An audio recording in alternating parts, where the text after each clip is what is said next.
여러분, 사람은 맛을 경험하면 그 맛이 우리 생각 속에 떠나지 않습니다. 정말 맛있으면 그 맛을 찾게 되어 있습니다. 그래서 신앙의 유산이라고 하는 것은 주일날 교회 가게 만들어주는 것이 아니라 맛을 전수해 주는 것입니다. 자녀들에게 맛을 전수해 주지 않으면 그 자녀들이 타주로 가서 교회를 가지 않습니다. 왜냐하면 부모들이 주일날 교회 가는 것이 바람이었다는 걸 알기 때문에 교회를 가주죠. 그렇지만 부모들이 없는 상황에서 그 맛을 알지 못하면 자기 마음대로 행동을 합니다. 그 가운데 하나님의 그 말씀의 맛을 경험하며 예배의 기쁨을 경험한 사람들은 견디지 못해서 그 맛을 찾아 교회를 가는 것입니다. 여러분, 그렇다면 우리가 자녀들에게 줄 수 있는 위대한 유산은 자녀들에게 말씀의 맛을 전수해 주는 것입니다. 근데 부모는 자기가 정말 맛보고 확신한 것에 대해서는요, 자녀들에게 어떻게든지 심어주려고 애를 씁니다. 그리고 그 맛을 모르면 안타깝게 생각하죠. 그런데 부모가 그 맛을 모르면 조금 시도하다가 같이 포기합니다. 이게 우리의 속성입니다. 그렇기 때문에 부모가 그 맛을 정말 알고 있다는 것, 이거 중요합니다.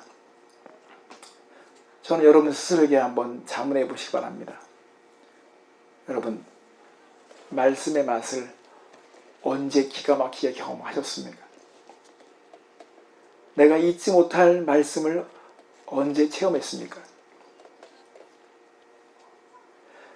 저는 오늘 생각해 봤어요.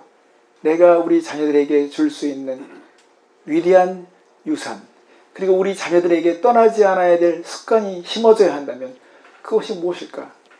저는 우리가 말씀 앞에 서는 것, 말씀을 먹는 습관이 중요하다고 저는 믿습니다.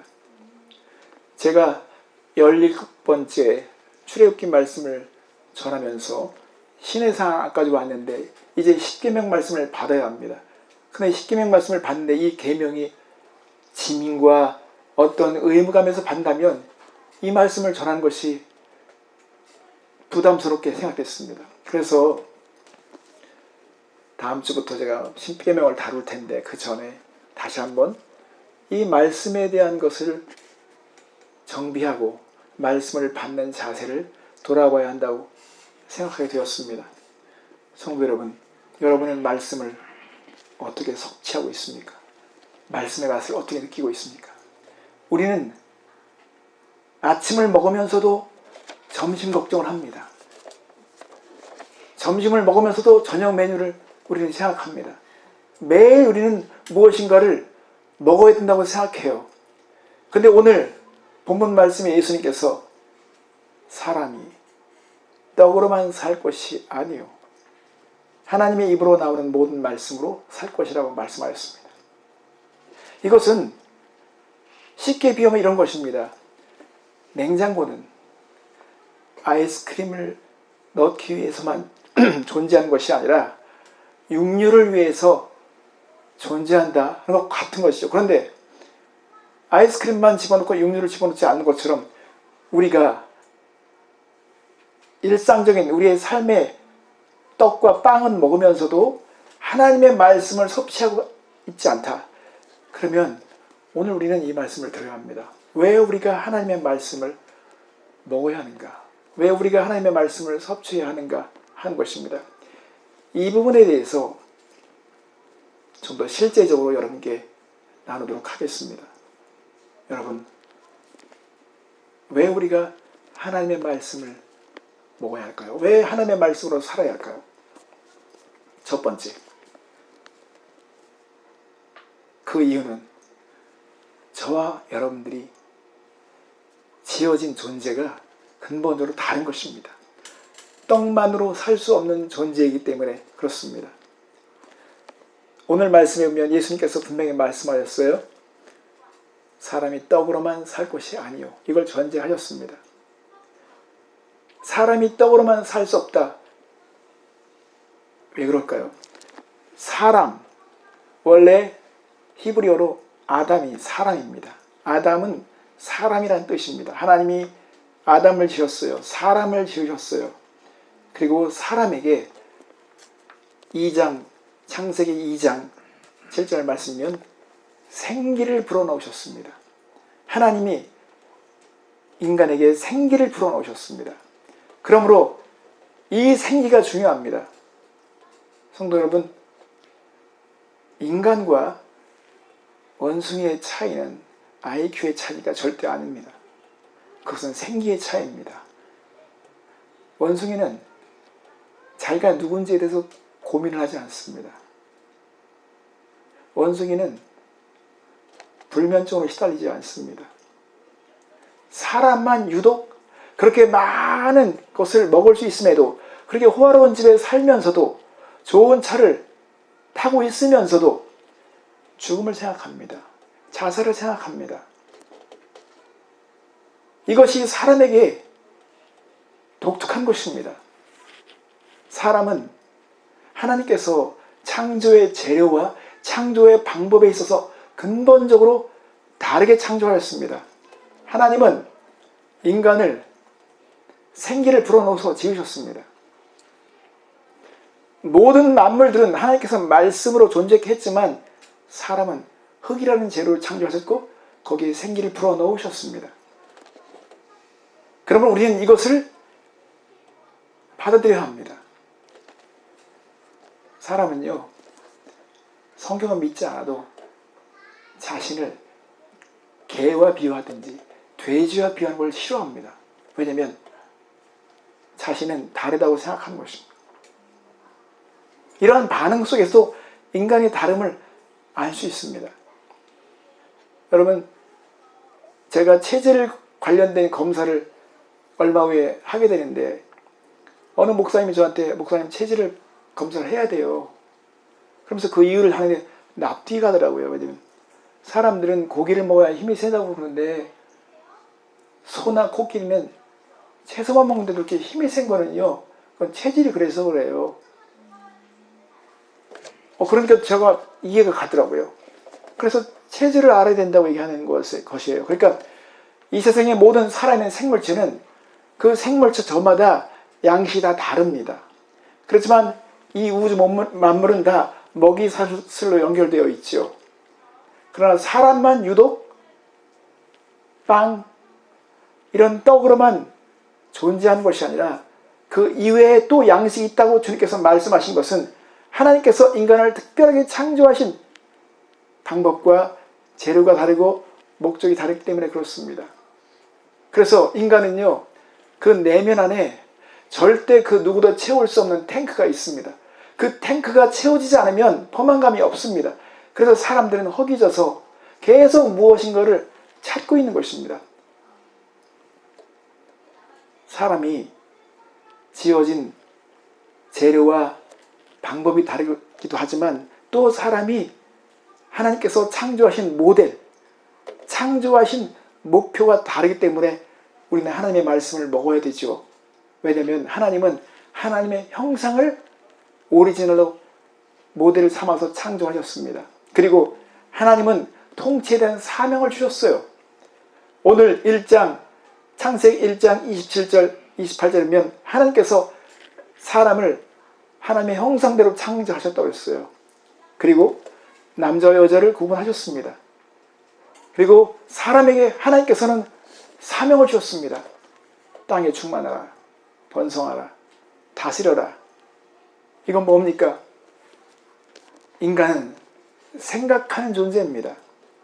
인간은 이상하게도 집이 계속 구조라든가 이런 자재라든가 이런 건축물 자체가 계속 발전합니다. 세상에 어느 동물과 생물체가 자신이 사는 집이 계속 업그레이드된 걸 보신 적 있습니까? 절대 그렇지 않아요. 인간만 계속 생각하면서 변화를 주고 있죠. 또 사람들은 동물을 가지고 실험을 합니다. 이거는 다스림에 대한 기능을 받은 것입니다. 하나님의 형상으로 지었다고 하는 것은 하나님과 호환성을 가졌다는 것이죠. 하나님과 교제할 수 있다는 것. 하나님과 교제하려면 사랑에 대한 기능이 있어야 되죠.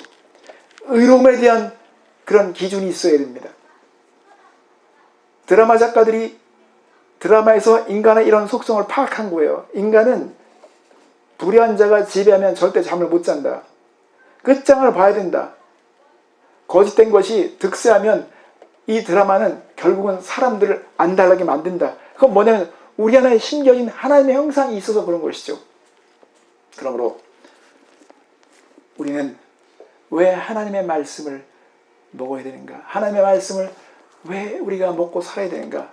그것은 우리 존재 자체가 근본적으로 하나님께서 왔고 하나님께서 독특하게 창조하셨고 우리 존재가 땅으로만 존재할 수 없는, 땅으로만 만족할 수 없는 존재이기 때문에 그런 것입니다. 두 번째로 왜 우리가 하나님의 말씀 앞에 서야 하고 하나님의 말씀을 먹어야 할까요?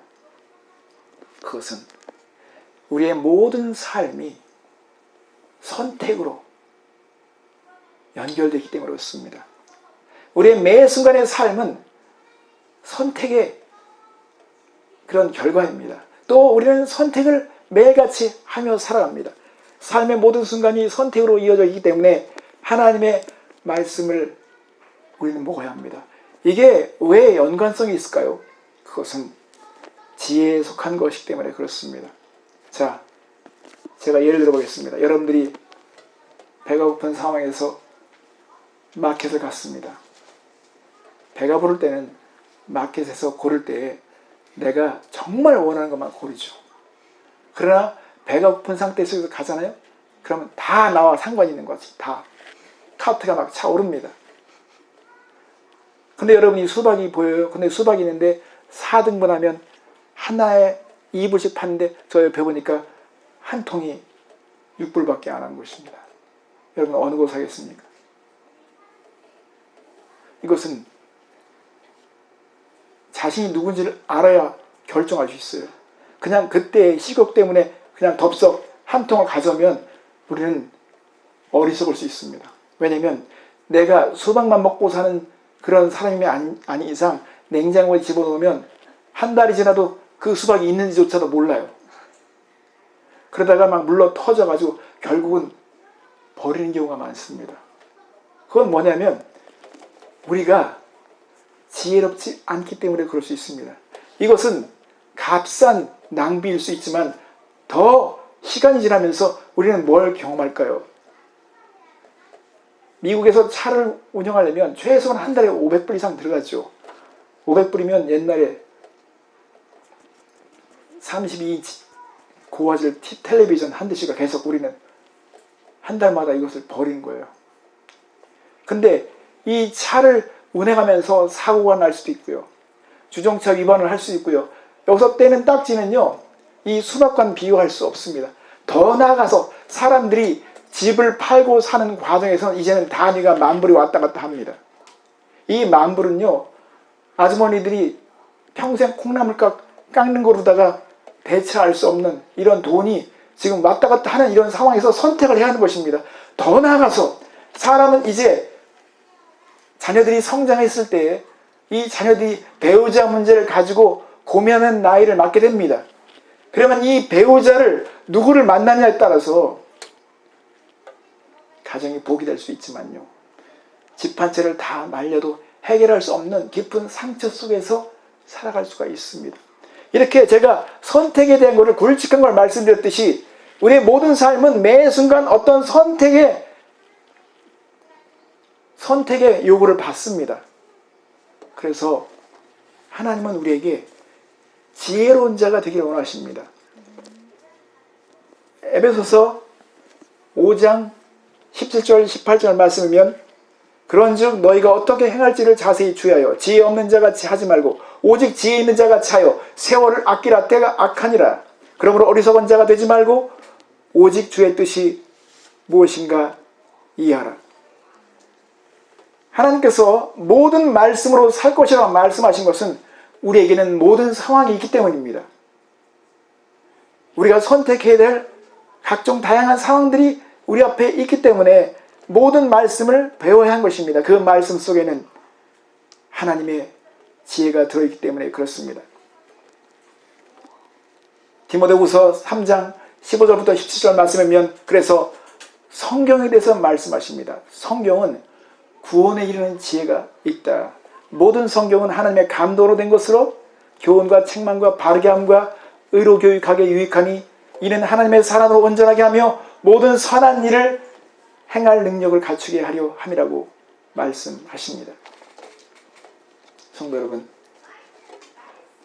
사업을 하는 사람들이요, 이렇게 로비를 할 때 정말 단위가 크잖아요. 그러면 미인을 데리고 간다고 얘기 들었습니다. 그러면 미인을 대동하면 그 상대방이 허풍이 있는 사람이거나 과시욕이 있는 사람이니까 그러면요, 그 여인 앞에서 자신은 쪼잔한 사람이 아니라는 것을 보여주고 싶어서 덥석 뭘 결정하고 싶어 합니다. 이게 사람들이 어떤 선택을 조종할 때 이 인간의 어떤 본성을 이용하는 것입니다. 우리의 삶에 사단이 주는 미끼 때문에 우리는 그 유혹에 넘어갈 수도 있습니다. 그래서 성경에는요, 구원에 관한 지혜, 인내에 대한 지혜, 기다림에 대한 지혜, 화목에 대한 지혜, 이런 다양한 지혜들이 성경 말씀에 배어 있습니다. 이 말씀을 우리가 받아 먹어야지 이 말씀이 우리 자신의 것이 됩니다. 성경에는 하나님은 천년을 한 해처럼 보신다고 했습니다. 이것을 우리가 화폐 가치로 따지면 하나님은 100만 불을 1페니처럼도 보시는 분이라는 걸 믿어야 합니다. 그러므로 하나님을 전적으로 신뢰해야만 우리가 물질의 유혹에서 흔들리지 않습니다. 그리고 하나님께서 원하시는 뜻을 따라 살 수 있습니다. 마지막 한 가지를 더 보겠습니다. 왜 우리가 하나님의 말씀을 먹고 살아야 하는가? 그것은 하나님이 목표한 사람이 있어서 그렇습니다. 하나님이 목표한 사람이 있어요. 그 목표한 사람이 말씀이 인격화된 사람, 말씀이 인격화된 사람이 하나님께서 창조하실 때 가졌다는 목표입니다. 자, 여러분, 첫 번째 아담이 가장 완벽한 환경에서 먹을 것이 정말 많은 곳에서 둘러싸여 있으면서도 오직 하나의 음식 때문에 그가 걸려 넘어졌어요.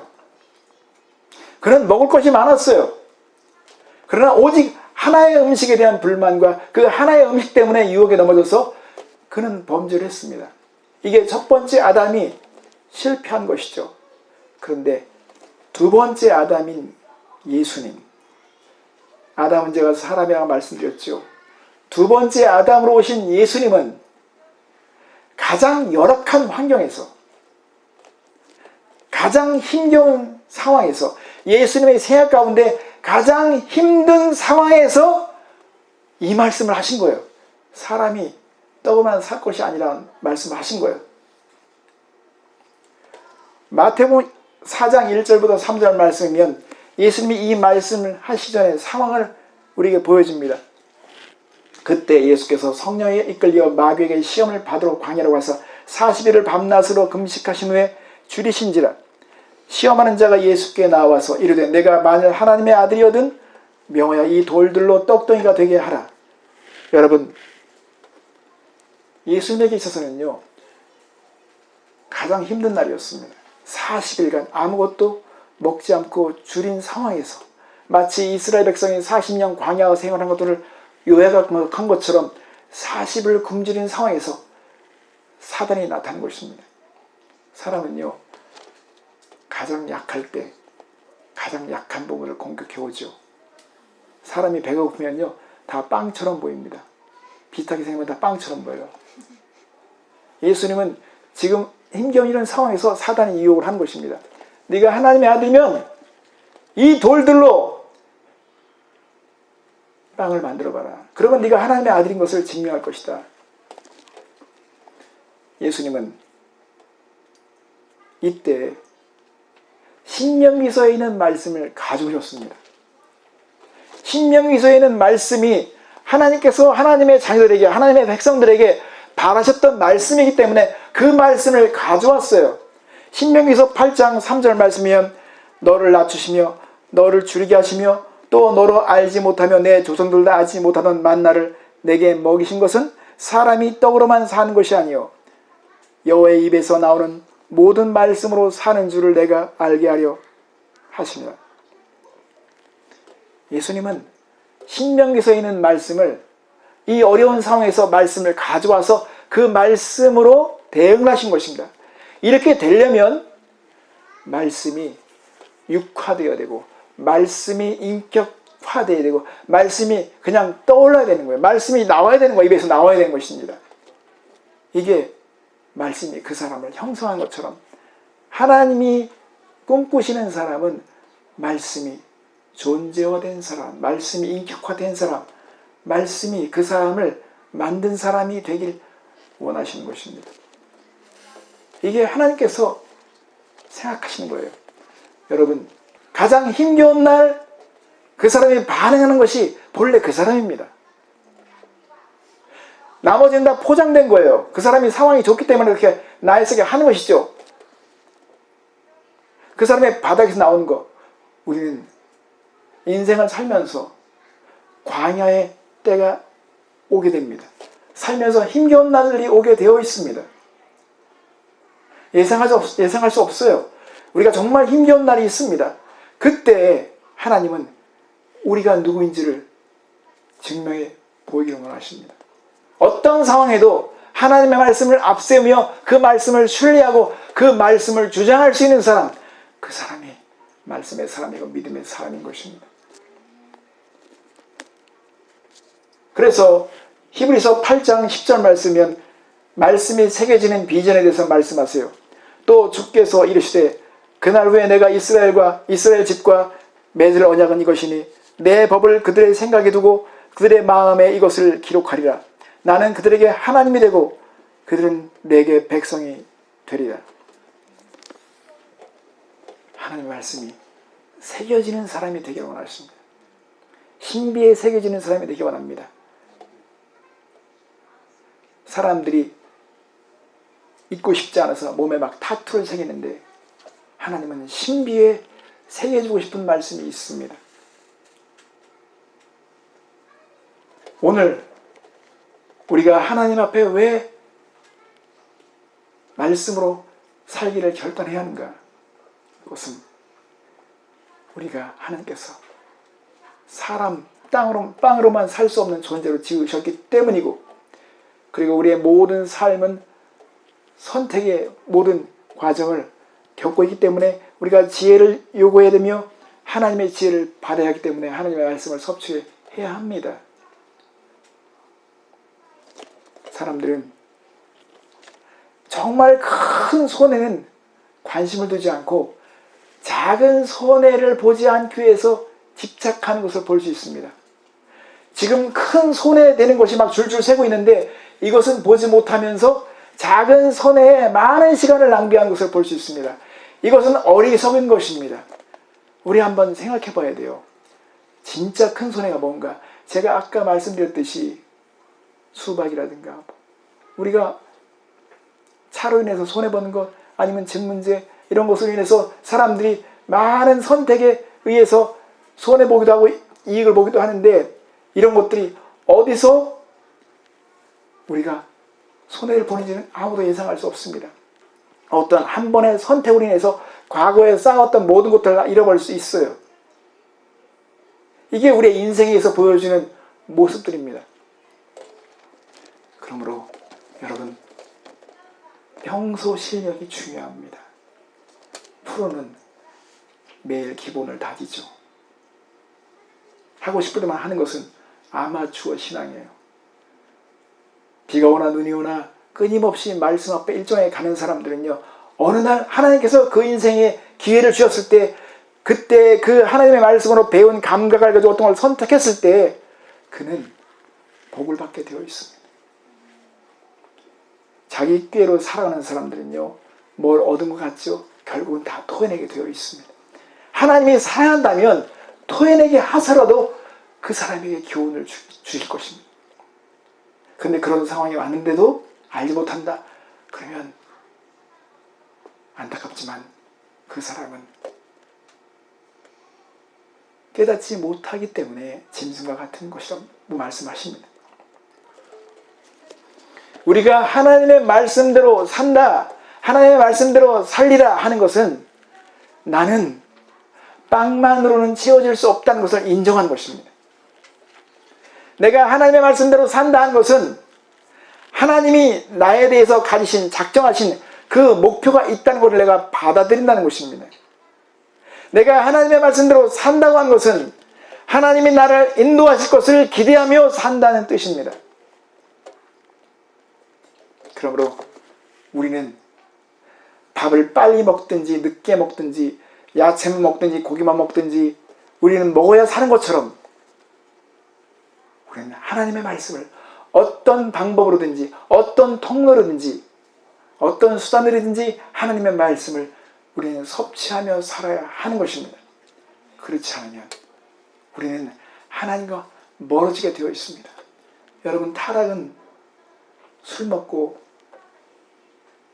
나쁜 짓을 하는 것, 그것이 타락이 아니라 타락은 하나님의 말씀으로부터 멀어지는 것이 타락입니다. 하나님의 말씀과 상관없이 살아가는 것이 타락입니다.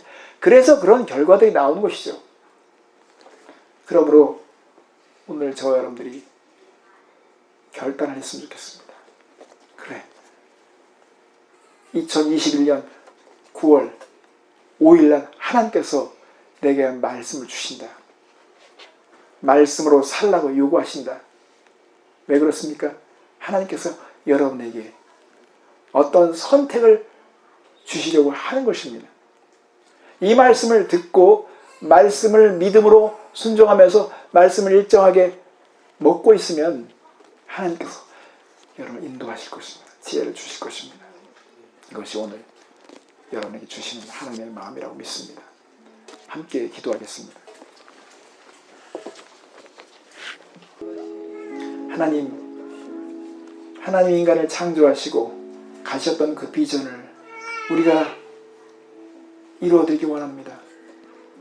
어떤 상황에도 하나님의 말씀을 앞세우며 그 말씀이 인격화된 사람들이 되게 해주시옵소서. 날마다 말씀 앞에 헐떡거리며 그 말씀을 사모하고 말씀을 찾는 자들이 되게 하여 주시옵소서. 말씀의 유익을 보지 못한다면, 말씀의 맛을 알지 못한다면 지속하지 못할 것입니다.